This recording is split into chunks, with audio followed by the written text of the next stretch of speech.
સ્વતંત્રતા દિવસના પાવન અવસર પર સમગ્ર દેશમાં દેશભક્તિનો માહોલ જોવા મળી રહ્યો છે, ત્યારે વલસાડ જિલ્લામાં માનવતા અને શિક્ષણને વરેલા જિંદગી જીવદયા અભિયાન ટ્રસ્ટ દ્વારા એક પ્રશંસનીય પહેલ કરવામાં આવી છે।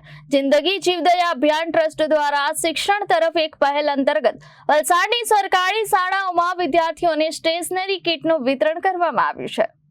આજના રાષ્ટ્રીય પર્વની ઉજવણીના ભાગરૂપે જિંદગી જીવદયા અભિયાન ટ્રસ્ટ દ્વારા બે મહત્વપૂર્ણ શૈક્ષણિક સંકુલોમાં આ સેવાકીય કાર્યક્રમનું આયોજન કરવામાં આવ્યું હતું। સૌપ્રથમ સરકારી માધ્યમિક અને ઉચ્ચતર માધ્યમિક શાળા વાદળા વલસાડ ખાતે વિદ્યાર્થીઓને ઉત્સાહભેર સ્ટેશનરી કીટ અર્પણ કરવામાં આવી। આ ઉપરાંત કસ્તુરબા ગાંધી બાલિકા વિદ્યાલય ખડકવાડ વલસાડ ખાતે પણ પહોંચીને ટ્રસ્ટના હોદ્દેદારો દ્વારા દીકરીઓને શિક્ષણ સામગ્રીનું વિતરણ કરાયું હતું। સ્વતંત્રતા દિવસ જેવા રાષ્ટ્રીય પર્વ પર આ પ્રકારની પ્રવૃત્તિથી વિદ્યાર્થીઓમાં ખુશીની લહેર છવાઈ ગઈ હતી। ટ્રસ્ટના આ ઉમદા કાર્યથી જરૂરિયાતમંદ વિદ્યાર્થીઓને અભ્યાસ માટે પ્રોત્સાહન મળી રહેશે અને શિક્ષણનું સ્તર વધુ મજબૂત બનશે તેવી લોકભાવના વ્યક્ત થઈ રહી છે। સ્થાનિક અગ્રણીઓ અને શાળાના આચાર્યોએ જિંદગી જીવદયા અભિયાન ટ્રસ્ટના આ પ્રયાસને બિરદાવ્યો હતો।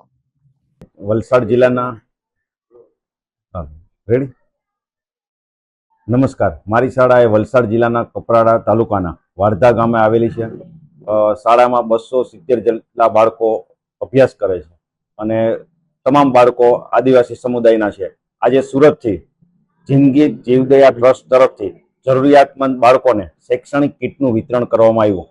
આ કીટ દ્વારા જો બાળકોને અભ્યાસમાં ખૂબ જ મદદરૂપ થશે અને ભવિષ્યમાં પણ ટ્રસ્ટ તરફથી અમને ખાતરી આપવામાં આવી છે કે જરૂરિયાતમંદ વધારે જરૂરિયાત હોય તો પણ પહોંચાડવામાં આવશે। તો અમે આ તબકે ટ્રસ્ટનો ખૂબ જ આભાર માનીએ છીએ અને ભવિષ્યમાં પણ આવી મદદ કરતા રહીએ તેવી આશા રાખીએ છીએ।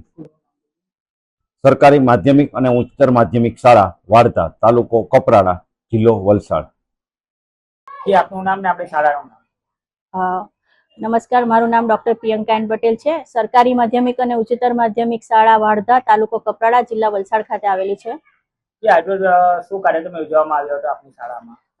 આજરોજ અમારી શાળામાં સ્વાતંત્ર્ય દિન નિમિત્તે ધ્વજવંદનનો કાર્યક્રમ હતું અને જિંદગી જીવદયા ટ્રસ્ટ દ્વારા જરૂરિયાતમંદ વિદ્યાર્થીઓને 100 જેટલી કીટોનું શૈક્ષણિક કીટનું વિતરણ કરવામાં આવ્યું હતું। આ પહેલને તમે કઈ રીતે જોવો છો? તમે શાળાના શિક્ષક તરીકે જે આ જિંદગી જીવદયા અભિયાનની પહેલ છે એને કઈ રીતે જોઈ રહ્યા છો આપ? આ શિક્ષણના કદમ તરફ એક પ્રયાણ છે અને જે જરૂરિયાતમંદ બાળકો જે જરૂરિયાતો પૂરી નથી કરી શકતા તેઓને આ જિંદગી જીવદયા તરફથી આ શૈક્ષણિક કીટ દ્વારા એ વિદ્યાર્થી આગળ આવી શકે છે અને શૈક્ષણિક મહત્વ એ લોકો સમજે અને એ હેતુસર આ કાર્યક્રમનું આયોજન છે।